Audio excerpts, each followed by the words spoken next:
ग्वालियर का यह शानदार किला विंध्याचल पर्वत श्रेणी की एक 300 फुट ऊंची पर्वतीय पहाड़ी पर स्थित है।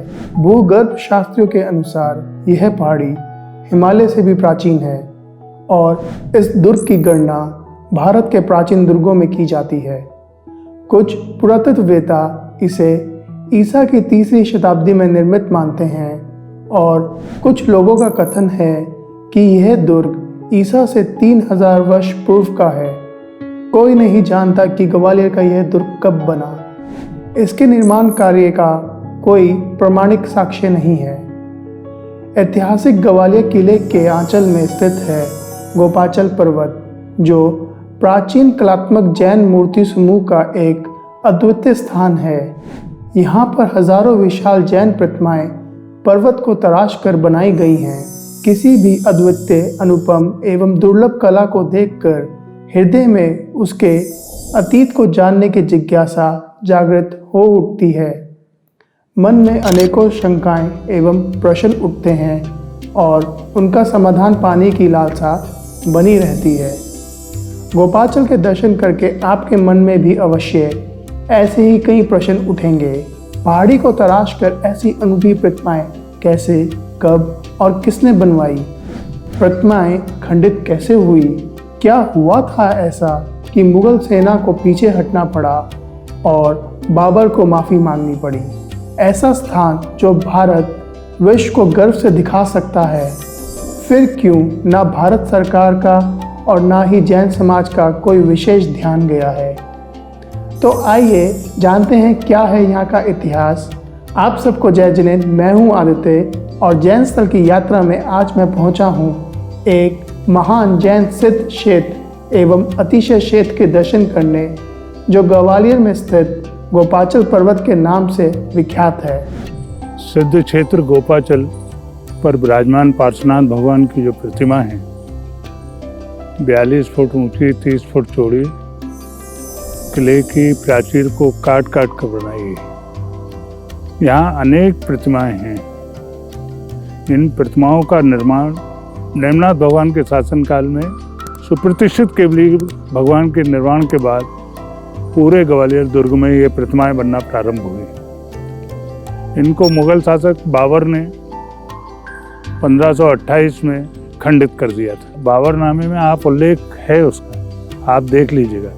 मई 1528 में उसने बड़े शान से लिखा है कि जब मैंने यहाँ से पुरवाई गेट से नीचे आ रहा था, तब मैंने नग्न मूर्तियाँ देखी तो उनको डिस्ट्रॉय करने का आदेश दिया। इन प्रतिमाओं को खंडित करने के बाद में पिछले 500 साल से ये प्रतिमाएं और ये स्थल ऐसा ही दुर्गम स्थिति में पहुंच गया था। बगल में हरिजन बस्ती निर्मित हो गई और 1000 परिवार यहाँ बस गए।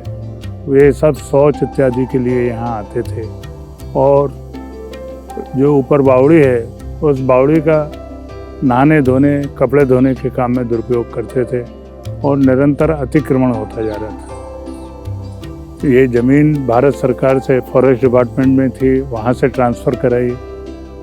जहाँ घास नहीं आता था वहाँ आज हजारों पेड़ लगा दिए, लाखों पेड़ लग गए और इसको सुगम बनाने में, दुर्गम से सुगम बनाने में ये काम कर रहे हैं। आप सब लोग आइए, आपका स्वागत है। यहाँ के जो भगवान हैं, ऐसे भगवान मैंने कहीं नहीं देखे। यहाँ की प्रतिमाएं जो अष्टप्रातिहार हैं वो सब सहित हैं। इनको देखकर ऐसा मालूम पड़ता है कि जैन धर्म का वैभव कितना विशाल था, कैसा आनंदमय था। जो शास्त्रों में बात लिखी रहती है कि सौधर्मेंद्र का वैभव 32 लाख विमान युक्त सेवकों का था। उनमें जो महारानियाँ रहती थी, रानियाँ रहती थी, उनके मोती की कीमत अनेक चक्रवर्तियों के बराबर रहती थी। ऐसा क्षेत्र है गोपांचल।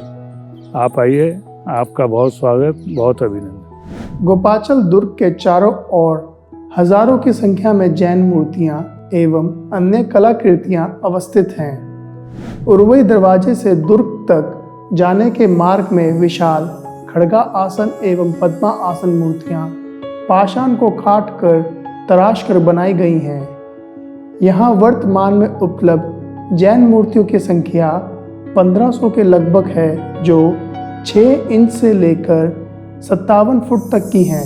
यहाँ की सबसे विशाल खड़गा आसन मूर्ति भगवान आदिनाथ की है, जो 52 गजा के नाम से प्रसिद्ध है। जैन परंपरा में विशालता का मापदंड 52 गजा का अपना ही महत्व है। भारतवर्ष में 52 गजा के नाम से प्रख्यात 3 मूर्तियां हैं। चामुंडराय द्वारा प्रतिष्ठित श्रवणबेलगोला में गोमटेश्वर बाहुबली की खड़गा आसन प्रतिमा, अरककृति द्वारा प्रतिष्ठित सतपुड़ा की चोटियों से घिरी हुई चूलगिरी में भगवान आदिनाथ की खड़गा आसन प्रतिमा और गोपगिरी ग्वालियर में 15वीं शताब्दी की तोमर वंश राजाओं के काल में प्रतिष्ठित भगवान आदिनाथ की खड़गा आसन प्रतिमा। भगवान आदिनाथ की विशाल प्रतिमा के कारण ही यह गोपाचल 15वीं शताब्दी में 52 गजा तीर्थ क्षेत्र के नाम से प्रसिद्ध हुआ। श्री गोपाचल से सुप्रतिष्ठित केवली मोक्ष गए हैं तथा यह निर्माण भूमि है। निर्माण भूमि के साथ ही गोपाचल अतिशय क्षेत्र भी है। भगवान पार्श्वनाथ की पद्मासन विशालतम प्रतिमा के यहाँ कई अतिशय गाथाएं हैं और जो पार्श्वनाथ क्षेत्र के नाम से प्रसिद्ध है। बाबरनामे में उल्लेख के अनुसार 1528 में बाबर की सेना दुर्ग की मूर्तियां तोड़ती हुई जब पार्श्वनाथ भगवान की प्रतिमा की तरफ बढ़ी, उनकी आंखों के सामने अंधेरा छा गया और उनके क्रूर हाथ प्रतिमा को स्पर्श नहीं कर पाए। 1528 में जब प्रतिमा खंडित करने के लिए राजा उसने बाबर ने आदेश दिया तो सारी प्रतिमाएं खंडित कर दी, लेकिन पार्श्वनाथ भगवान की प्रतिमा खंडित नहीं कर पाया। उसके सैनिकों के हाथ ऊपर रह गए, आंखों की रोशनी चली गई। और फिर उसने बाबर ने आके भी चेक किया। यहाँ पे ये बाबरनामे में इसका उल्लेख है, कहीं बाबरनामा मिल जाए तो देखिएगा उसको। और उसमें उसने कहा कि मैंने खुद जाके देखा, उसके भी हाथ रह गए। फिर उसने प्रतिज्ञा की कि मैं जैन मंदिर नहीं तोड़ूंगा, तो आगे जैन मंदिर नहीं तोड़े उसने। अयोध्या में श्री राम का मंदिर तोड़ा उसने। जिस पहाड़ी पर दुर्ग बना है, किले की दीवारों के सहारे एक गुफा के भीतर जलाशय है, जो एक पत्थर की बावड़ी के नाम से प्रसिद्ध है। पहाड़ी पर इसका स्रोत का पता नहीं, परंतु 12 महीने इसमें शीतल मीठा जल प्रवाहित होता रहता है। दुर्ग पर राग, विराग, वीतराग, वीरता, कला, संस्कृति एवं अहिंसा का अपूर्व संगम है, जो अन्यत्र कहीं देखने को नहीं मिलता। गोपाचल गढ़ को जैन धर्म का गढ़ कहा जाए तो अधिक उपयुक्त होगा। जैन प्रतिमाओं का तो यहाँ विपुल भंडार है। इस प्रकार गोपाचल ऐतिहासिक, राजनीतिक, कला सौंदर्य स्थल के साथ साथ एक पवित्र तीर्थ स्थल भी है, जो सभी के लिए पूजनीय है, श्रद्धा का गढ़ है। ग्वालियर तो बहुत ऐतिहासिक जगह है। ग्वालियर तो इतिहास की दृष्टि से आप ये देखो कि यहाँ से सुप्रतिष्ठित केवली भगवान का निर्माण हुआ है, तो यहाँ तो कितने महापुरुषों का वो जन्म हुआ होगा और कितनी शौर्य गाथाएं यहाँ की होंगी। महारानी लक्ष्मीबाई का यहाँ बलिदान हुआ। यहाँ भट्टारक पीठ थी, सोनागिर में भट्टारक पीठ थी, और यहाँ के भट्टारक जी इतने तपस्वी और इतने वो थे कि कहीं किसी से शास्त्रार्थ हो जाता था तो उसको प्रतिकूल जवाब देते थे। पार्श्वनाथ भगवान का संवत्सरण अनेक बार आया है, अनेक बार आया। जब श्रवणबेलगोल में भगवान बाहुबली की प्रतिमा का प्रतिष्ठापन समारोह हुआ तो पुष्पदंत भूतबली मुनिराज का संघ था वहाँ। उनने ये तय किया था कि अगर ये प्रतिष्ठा निर्विघ्न संपन्न हो गई तो हम गोपाचल होते हुए गिरनार जी की वंदना के लिए जाएंगे। ये मुनिराज 1 माह तक यहाँ रुके थे। उनका संघ 1 माह तक देश के अनेक भागों में जो प्रतिमाएं भगवान तीर्थंकर भगवान के जिनबिंब में विराजमान हैं, उनमें अनेक प्रतिमाएं यहाँ गोपाचल से प्रतिष्ठित होकर गई। ये मथुरा जोरासी में जो अजितनाथ भगवान की, मूल नायक अजितनाथ भगवान की जो प्रतिमा विराजमान है, वो गोपाचल से प्रतिष्ठित होकर गई। ब्याना में सिमंदर भगवान की प्रतिमा है, वो यहाँ से प्रतिष्ठित होकर गई। आक्रांताओं के दुष्कर्मों से गोपाचल कला का जो विनाश हुआ है वह तो सर्वविदित है, परंतु अब अनेक प्राकृतिक कारणों से इन मूर्तियों एवं देवालयों का जो क्षरण हो रहा है वह अवश्य चिंतनीय है।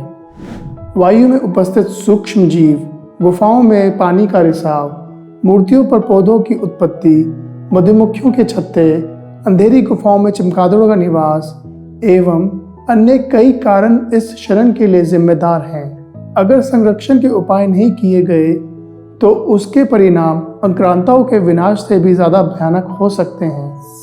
कहीं ऐसा ना हो कि आने वाली पीढ़ियां यहाँ के इतिहास से ही वंचित रह जाएं। तो इस संरक्षण के लिए हम सर्वप्रथम गोपाचल पर्वत के दर्शन का विचार बनाएं और ज़्यादा से ज़्यादा जनमानस तक यहाँ का गौरवपूर्ण इतिहास पहुँचाएं।